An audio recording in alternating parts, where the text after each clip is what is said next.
कर्मण्येवाधिकारस्ते मा फलेषु कदाचन। जय श्री कृष्णा। श्रीमद् भागवत गीता अध्याय 6। श्रीमद् भागवत गीता के 6ठे अध्याय में आप सभी भक्तगणों का हार्दिक स्वागत है। इस अध्याय में ध्यान योग का वर्णन है। इस अध्याय में श्री कृष्ण कर्म योग सांसारिक कर्तव्यों का पालन करते हुए आध्यात्मिक का अभ्यास और कर्म संन्यास त्याग की स्थिति में आध्यात्मिकता का अभ्यास के बीच तुलनात्मक मूल्यांकन जारी रखते हैं। वे दोहराते हैं कि कर्म संन्यास की तुलना में कर्म योग अधिक व्यवहारिक मार्ग है। जब काम भक्ति के साथ किया जाता है तो यह मन को शुद्ध करता है और आध्यात्मिक अनुभूति को बढ़ाता है। तब मन शांत हो जाता है और ध्यान उत्थान का प्राथमिक साधन बन जाता है। योगी ध्यान के माध्यम से मन पर विजय पाने का प्रयास करते हैं, क्योंकि एक प्रशिक्षित मन सबसे अच्छा मित्र होता है, जबकि एक अप्रशिक्षित मन आध्यात्मिक साधन के लिए सबसे बड़ा दुश्मन हो सकता है। श्री कृष्ण अर्जुन को सावधान करते हैं कि केवल कठोर तपस्या करने से व्यक्ति आध्यात्मिक पथ पर आगे नहीं बढ़ सकता।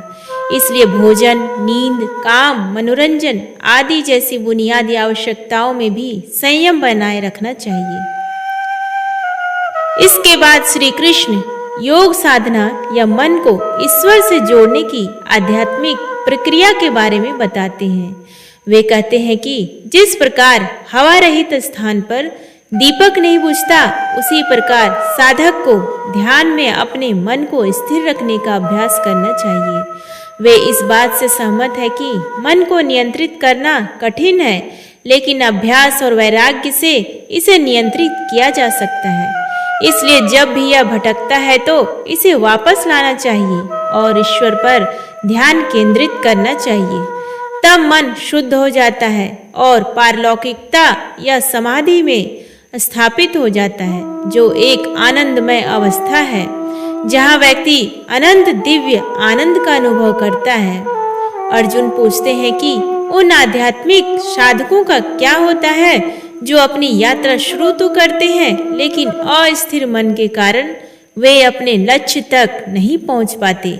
श्री कृष्ण उन्हें आश्वस्त करते हैं कि जो लोग ईश्वर प्राप्ति के लिए प्रयास करते हैं वे बुराई पर विजय प्राप्त करने में सक्षम होते हैं। ईश्वर हमारे पिछले जन्मों के सभी संचित आध्यात्मिक गुणों का लेखा जोखा रखते हैं और भविष्य के जन्मों में उनकी बुद्धि को पुनः जागृत करते हैं। इस तरह वे अपनी यात्रा वहीं से जारी रख सकते हैं जहां से उन्होंने छोड़ा था और अपने पिछले जन्मों के संचित पुण्यों की मदद से अपने वर्तमान जीवन में योगी ईश्वर की ओर तेजी से बढ़ते हैं। फिर भगवान इस अध्याय का समापन इस घोषणा के साथ करते हैं कि योगी जो भगवान से एक होने का प्रयास करता है, तपस्वी, ज्ञानी और कर्मी अनुष्ठान करने वाले से श्रेष्ठ हैं और सभी योगियों में सबसे श्रेष्ठ वह है जो भगवान की प्रेममय भक्ति में लीन रहता है। परमेश्वर ने कहा, जो लोग अपने कर्मों के फल की इच्छा किए बिना निर्धारित कर्तव्यों का पालन करते हैं वे ही वास्तविक सन्यासी और योगी हैं, ना कि वे लोग जिन्होंने केवल अग्निहोत्र यज्ञ जैसे यज्ञ करना छोड़ दिया है या शारीरिक गतिविधियों का परित्याग कर दिया है। जिसे सन्यास कहा जाता है वह योग से भिन्न नहीं है, क्योंकि सांसारिक इच्छाओं का त्याग किए बिना कोई भी योगी नहीं बन सकता। जो आत्मा योग में सिद्धि की अभिलाषा रखती है उसके लिए आसक्ति रहित होकर कर्म करना ही साधन कहा गया है। जो मुनि योग में उन्नत हो चुका है उसके लिए ध्यान में स्थित शांत होना ही साधन कहा गया है। जब कोई व्यक्ति ना तो इंद्रिय विषयों में और ना ही कर्मों में आसक्त होता है तो ऐसा व्यक्ति योग विज्ञान में उन्नत कहा जाता है, जिसने कर्मों के फलों की समस्त इच्छाओं का त्याग कर दिया है। अपने मन की शक्ति के माध्यम से स्वयं को ऊपर उठाओ, ना कि स्वयं को नीचा दिखाओ, क्योंकि मन स्वयं का मित्र भी हो सकता है और शत्रु भी। जिन्होंने मन पर विजय पा ली है उनके लिए मन मित्र है। जो ऐसा करने में असफल रहे हैं उनके लिए मन शत्रु की तरह काम करता है। जो योगी मन पर विजय प्राप्त कर लेते हैं वे सर्दी, गर्मी, सुख, दुख, मान, अपमान के द्वंद्वों से ऊपर उठ जाते हैं। ऐसे योगी शांत रहते हैं और ईश्वर के प्रति अपनी भक्ति में दृढ़ रखते हैं। जो योगी ज्ञान और विवेक से संतुष्ट हैं तथा जिन्होंने अपनी इंद्रियों पर विजय प्राप्त कर ली है वे सभी परिस्थितियों में अविचल रहते हैं। वे सब कुछ मिट्टी, पत्थर और सोना को एक समान देखते हैं। योगी जन शुभ चिंतकों, मित्रों, शत्रुओं, पुण्यात्माओं तथा पापियों सभी को निष्पक्ष दृष्टि से देखते हैं। जो योगी मित्र, सखा, शत्रु के प्रति समबुद्धि वाला, शत्रुओं तथा संबंधियों के प्रति तटस्थ तथा पुण्यात्मा तथा पापात्मा के बीच निष्पक्ष रहता है वह मनुष्यों में श्रेष्ठ माना जाता है। जो लोग योग की अवस्था चाहते हैं उन्हें एकांत में रहना चाहिए, नियंत्रित मन और शरीर के साथ निरंतर ध्यान में लगा रहना चाहिए तथा भोग विलास की इच्छाओं और संपत्ति से मुक्त होना चाहिए। योगाभ्यास करने के लिए किसी पवित्र स्थान पर कुश, मृग चर्म तथा वस्त्र को एक के ऊपर एक रखकर आसन बनाना चाहिए। आसन ना तो अधिक ऊंचा होना चाहिए और ना ही अधिक नीचा।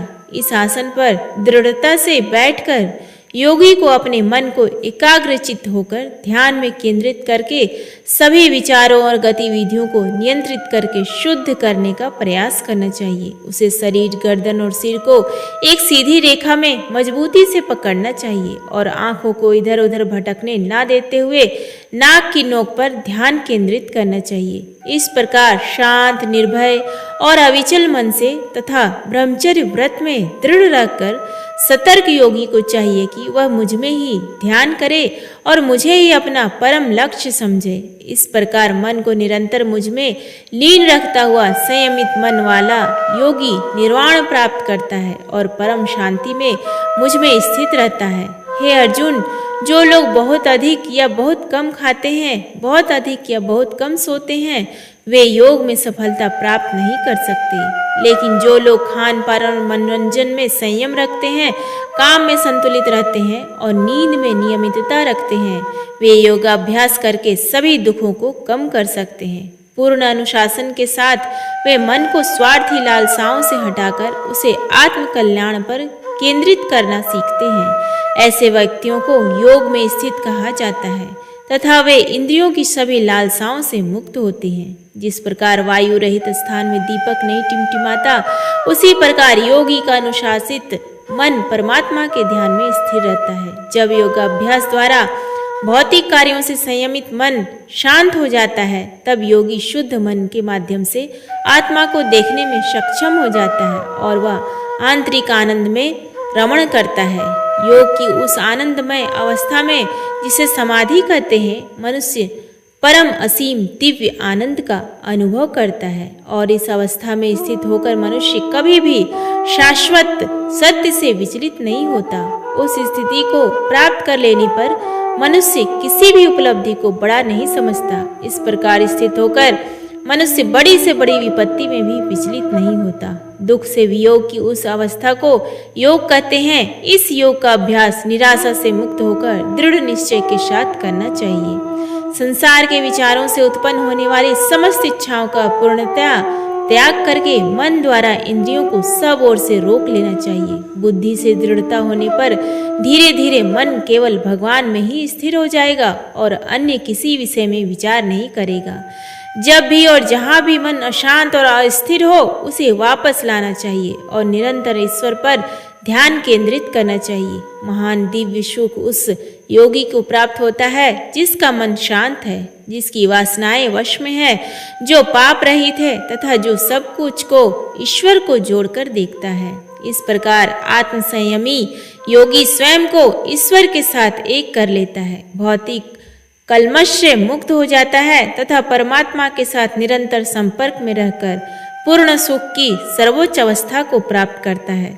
सच्चे योगी अपनी चेतना को ईश्वर के साथ एकाकार कर सभी जीवों को ईश्वर में तथा ईश्वर को सभी जीवों में समदृष्टि से देखते हैं। जो लोग मुझे सर्वत्र देखते हैं और सभी चीजें मुझ में देखते हैं, उनके लिए मैं कभी लुप्त नहीं होता, ना ही वे कभी मुझसे लुप्त होते हैं। जो योगी मेरे साथ एकता में स्थित है और समस्त प्राणियों में स्थित परमात्मा के रूप में मेरी पूजा करता है, वह समस्त प्रकार के कार्यों में संलग्न होने पर भी मुझ में ही स्थिर रहता है। मैं उन्हें पूर्ण योगी मानता हूँ, जो सभी जीवों की सच्ची समानता देखते हैं और दूसरों के सुख दुख को अपने सुख दुख के समान मानते हैं। अर्जुन बोले, हे मधुसूदन, आपने जो योग पद्धति बताई है वह मेरे लिए अव्यवहारिक तथा अप्राप्य प्रतीत होती है, क्योंकि मेरा मन चंचल है।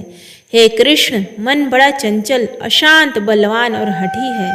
मुझे ऐसा प्रतीत होता है कि इसे नियंत्रित करना वायु से भी अधिक कठिन है। भगवान श्री कृष्ण ने कहा, हे महाबाहु कुंती पुत्र, तुम जो कहते हो वह ठीक है। मन को वश में करना बहुत कठिन है, परंतु अभ्यास और वैराग्य से इसे वश में किया जा सकता है। जिसका मन संयमित है उसके लिए योग प्राप्त करना कठिन है, परंतु जो मन को वश में करना सीख गए हैं और जो उचित साधनों द्वारा लगन पूर्वक प्रयत्न करते हैं, वे योग में सिद्धि प्राप्त कर सकते हैं। यह मेरा मत है। अर्जुन ने कहा, उस असफल योगी का क्या भाग्य है जो श्रद्धा के साथ मार्ग प्रारंभ करता है, किंतु अस्थिर मन के कारण पर्याप्त प्रयास नहीं करता है और इस जीवन में योग के लक्ष्य तक पहुंचने में असमर्थ हो जाता है। हे महाबाहु कृष्ण, क्या ऐसा व्यक्ति जो योग से विचलित हो जाता है, वह भौतिक और आध्यात्मिक दोनों ही सफलताओं से वंचित नहीं हो जाता और दोनों लोकों में स्थानहीन होकर टूटे हुए बादल के समान नष्ट नहीं हो जाता? हे कृष्ण, कृपया मेरा यह संदेह पूर्णतः दूर कर दीजिए, क्योंकि आपके अतिरिक्त ऐसा कौन कर सकता है? परम प्रभु ने कहा, हे पार्थ, जो व्यक्ति आध्यात्मिक मार्ग पर चलता है उसका इस लोक में या परलोक में कभी विनाश नहीं होता। मेरे प्रिय मित्र, जो व्यक्ति ईश्वर प्राप्ति के लिए प्रयत्नशील रहता है वह कभी भी बुराई से पराजित नहीं होता। असफल योगी मृत्यु के पश्चात पुण्यात्माओं के लोक में जाते हैं। वहाँ अनेक युगों तक रहने के पश्चात वे पुनः पृथ्वी पर पुण्यात्मा और समृद्ध लोगों के परिवार में जन्म लेते हैं। अन्यथा यदि उन्होंने योग के दीर्घ अभ्यास के कारण वैराग्य प्राप्त कर लिया हो तो वे दिव्य ज्ञान से संपन्न परिवार में जन्म लेते हैं। ऐसा जन्म इस संसार में प्राप्त करना बहुत कठिन है। हे कुरुवंशियों, ऐसा जन्म पाकर वे अपने पूर्व जन्मों के ज्ञान को पुनः जागृत कर लेते हैं तथा योग सिद्धि के लिए और भी अधिक प्रयत्न करते हैं। वास्तव में वे अपने पिछले अनुशासन के बल पर अपनी इच्छा के विरुद्ध भी ईश्वर की ओर आकर्षित महसूस करते हैं। ऐसे साधक स्वाभाविक रूप से शास्त्रों के कर्मकांडीय सिद्धांतों से ऊपर उड़ जाते हैं। अनेक पूर्व जन्मों के संचित पुण्यों के साथ जब ये योगी आगे प्रगति करने के लिए ईमानदारी से प्रयास करते हैं तो वे भौतिक इच्छाओं से शुद्ध हो जाते हैं और इसी जीवन में पूर्णता प्राप्त कर लेते हैं। योगी तपस्वी से श्रेष्ठ है, ज्ञानी से श्रेष्ठ है और कर्मी से भी श्रेष्ठ है। इसलिए हे अर्जुन, योगी बनने का प्रयास करो। समस्त योगियों में से जिनका मन सदैव मुझ में लीन रहता है और जो बड़ी श्रद्धा के साथ मेरी भक्ति में लगे रहते हैं, उन्हें मैं श्रेष्ठ मानता हूँ। प्रेम से बोलिए श्री कृष्ण भगवान की जय। उम्मीद है आपको ये वीडियो पसंद आया हो तो प्लीज़ वीडियो को लाइक करें, शेयर करें और चैनल को सब्सक्राइब करें। धन्यवाद।